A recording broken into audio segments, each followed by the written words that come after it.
I'm Sue Hayes. I'm the Chief Executive of the Nottingham Building Society, and I've been in financial services for more than 20 years and been involved in many, many transformations.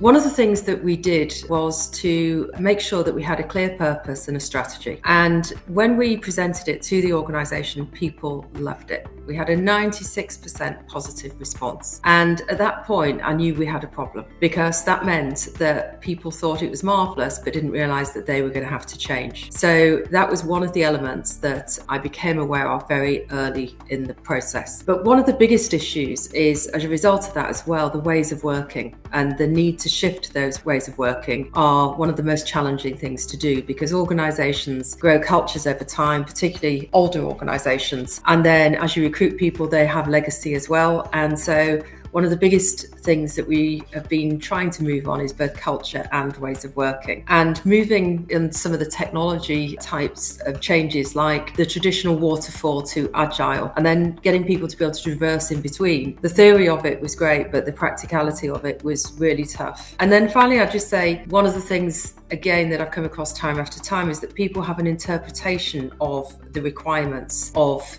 transformation, and they have different understandings, different language, and don't always focus on delivering the absolute best outcome for customers and colleagues. The words MVP make me shudder sometimes, because they do help it, particularly in an agile environment, to get something launched. But I think many people are quite satisfied to have some new technology out there, as opposed to has it created a fabulous digital experience as a result of it. So knowing that sort of background can always be an issue. We have invested in an organisation-wide programme around change and how to do it well. And even that wasn't easy, because the change team didn't buy into it in the first place. So what we've created is a combined business and change capability that means over the next 9 to 12 months, we are taking all of our leaders, all of our executives through this change programme, so that by the end of it, everyone agrees that doing change well is a very, very critical part of a transformation. And that's not just about the processes, it's absolutely about taking people with you, about the softer elements of, what the customers really want, and making sure that we use some of the early adopters and some of the newer people to really help take as many people with us as possible.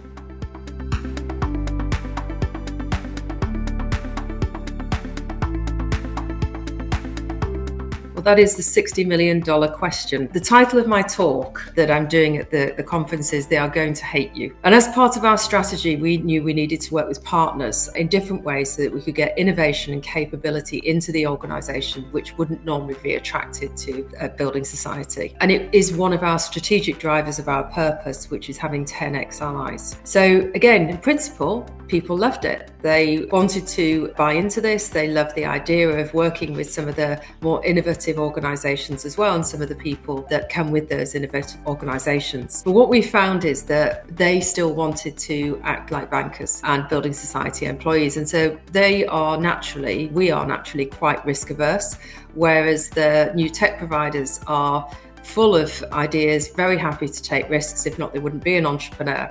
And so you do find there's quite a bit of tissue rejection between the two types of organisations. And so first thing we needed to do for our own colleagues was to create a safe space, and to genuinely then reinforce that things can go wrong and it's not a problem. Trying things and failing was all part of the process. But again, culturally, that takes years to actually get through our existing organisations. And I think in terms of managing that for customers, one of the things that we felt works quite well is when you let people know they're on an exclusive trial. And I mean that with customers and brokers, because what they understand then is it's not going to be perfect. And I think that gives colleagues a bit more confidence to actually be able to fail as well.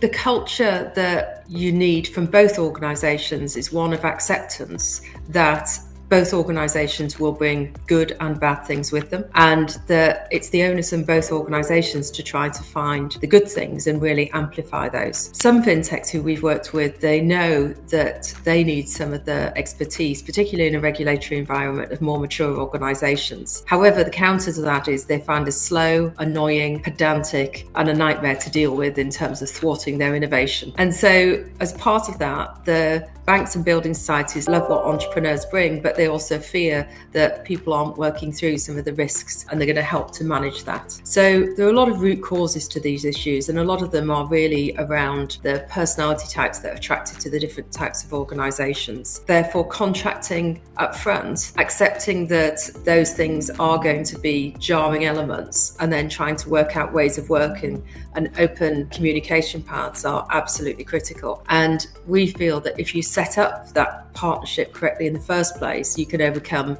the bumps which inevitably come. Contracting is also one of the biggest issues that we found with fintechs. They aren't used to contracting, and again, we being risk averse want to put all sorts of things into contracts, and if you're not careful, the legal fees of that can just run away. Therefore, the thing that we did quite a lot of with both of the fintechs that we've worked most closely with is to make sure we have some in-principle discussions, both in terms of what's really important to each of us in terms of the contract, but also what's important to us in ways of working as well. So that's all part of the shift I think culturally you have to make, which is it's not about one partner winning, it's about making sure both partners win.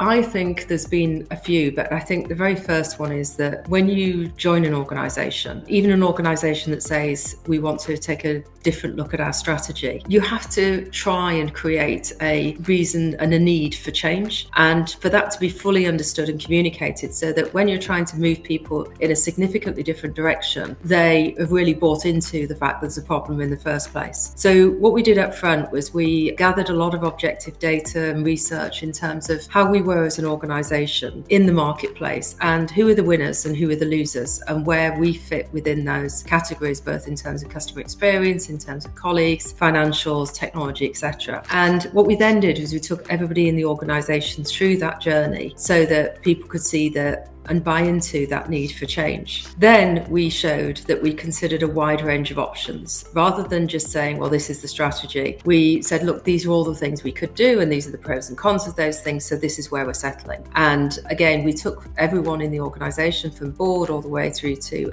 branch colleagues through that journey so that people really got the why we were going to be doing things and why this particular strategy was going to be the best one for us. And once we'd done that, then that's where we got the 96% acceptance. So as I say, it's great on the one hand, but it was too good on the other.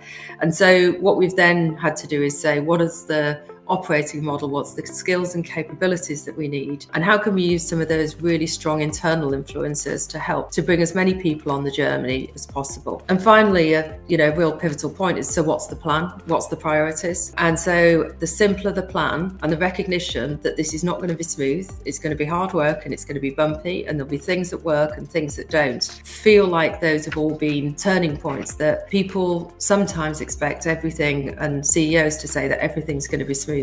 And we said it's not going to be smooth. And so when it isn't, we can keep referring back to it to say it's not going to be smooth. But my final point is that, there have been a lot of great wins, and I love the partners that we work with. They've brought innovation, they've brought different ways of thinking. And I hope now they might say we've brought some things to them as well, but I won't guarantee that until they've actually said it on the stage with me.